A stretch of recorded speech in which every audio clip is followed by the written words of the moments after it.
বন্ধুরা, আমি শর্মিষ্ঠা পাল আবার চলে এসেছি তোমাদের কাছে একটি হারিয়ে যাওয়া পুরনো দিনের রান্নার পদ নিয়ে। এটি উত্তর কলকাতার একটি জমিদার বাড়ির রান্নার পদ। আজ আমি তোমাদেরকে সেই রান্নাটাই করে দেখাবো। রান্নাটির নাম হচ্ছে তিত কুমারী।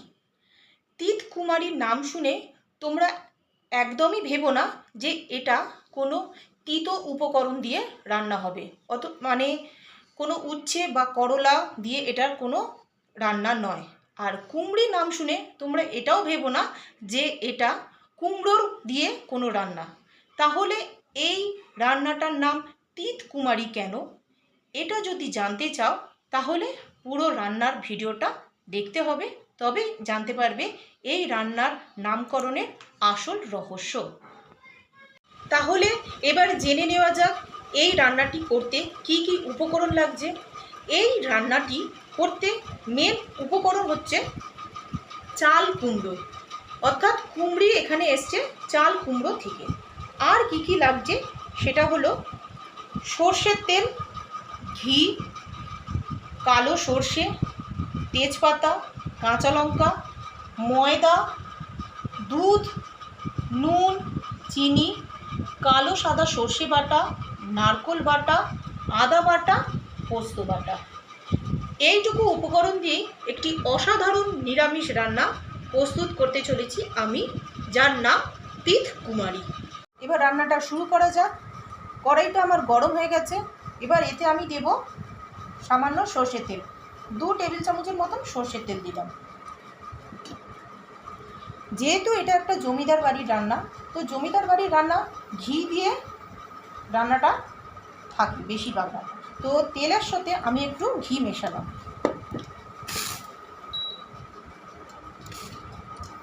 যতক্ষণে তেল আর ঘি মিশছে ততক্ষণ একটু ওয়েট করব। তারপর আমি এতে ফোড়ন দেব কটা তেজপাতা।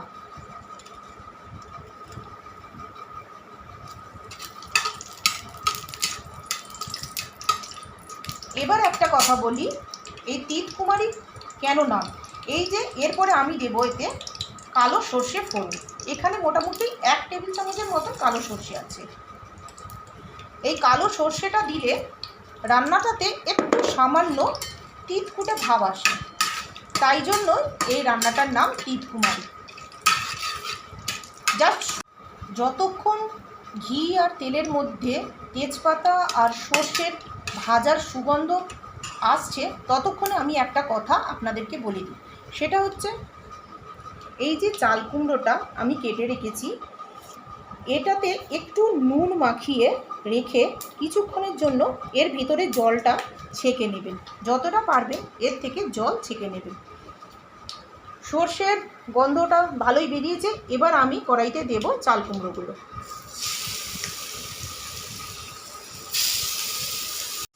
চাল কুমড়োটা যতক্ষণ ঘিয়েতে ভাজা ভাজা হচ্ছে ততক্ষণে আর একটা কাজ আমি করে নিই।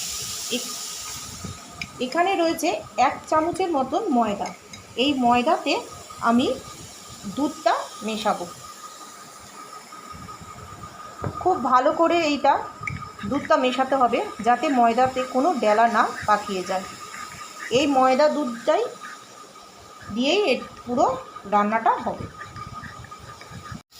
বেশ ভাজা ভাজা গন্ধ ছাড়ছে। এবার দেবো আমি 1 চামচের মতন আদা বাটা। আদা ভাজার খুব সুন্দর একটা গন্ধ বেরোচ্ছে। এবার দেবো আমি 1 চামচ পোস্ত বাটা। আবারও আমি কিছুক্ষণ কষবো। দেব 2 চামচ নারকোল বাটা।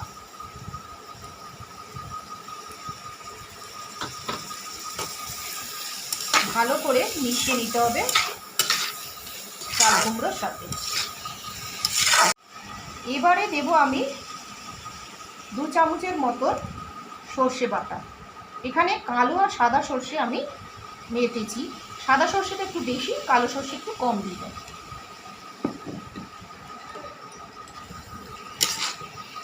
এবার দিয়ে দেবো কটা চেরা কাঁচা লঙ্কা।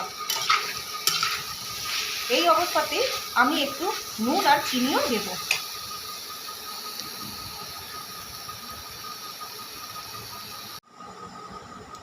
নুনটা আমি খুব সামান্যই দেব, যেহেতু আমি আগে থেকে নুন মাখিয়ে রেখেছিলাম, তাই নুনটা খুব সামান্যই দেব।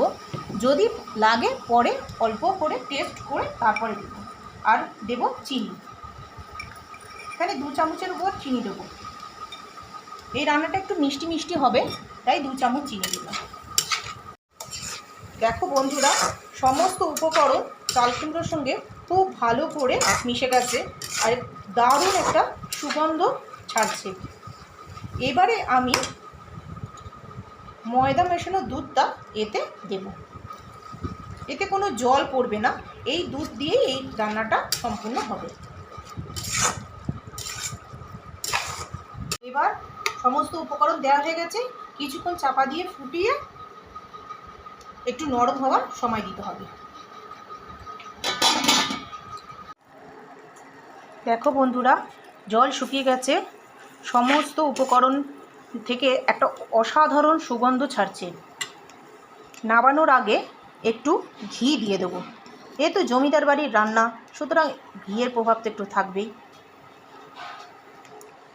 এই রান্নাটি গরম ভাতে জমে যাবে একদম ফাটাফাটি। যারা নিরামিষ রান্না খেতে ভালোবাসো না, অথবা যারা চাল কুমড়ো দিয়ে অন্য কোনো রান্না কিভাবে করবে ভেবে পাচ্ছ না, তারা একবার এই রান্নাটা করে দেখো।